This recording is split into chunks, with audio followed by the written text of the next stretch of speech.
Well, you won't be seeing Nate Thrasher in the SMX finale. Well, obviously, because if you didn't see the crash that he had the last time, well, now he has a post on Instagram saying, quote, "Last weekend in Texas, I had a pretty big crash that took me out for the day.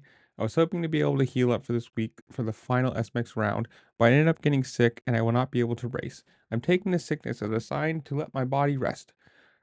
I'm excited to start preparing for next season on a healthy note, but first I gotta change Andrea Nicole's last name. Oh, he's getting married. Thank you everyone who supports me, and I'm fully confident we can turn this thing around in 2025.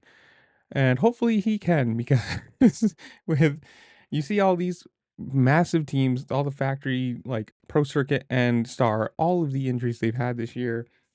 I mean, you never want to see anybody get injured.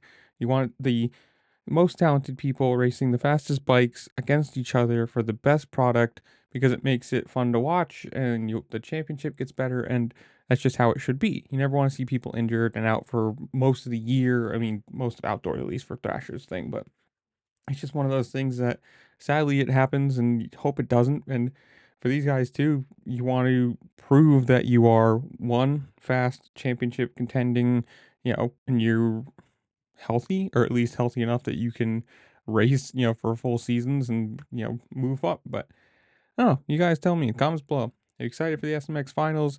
Who do you think wins?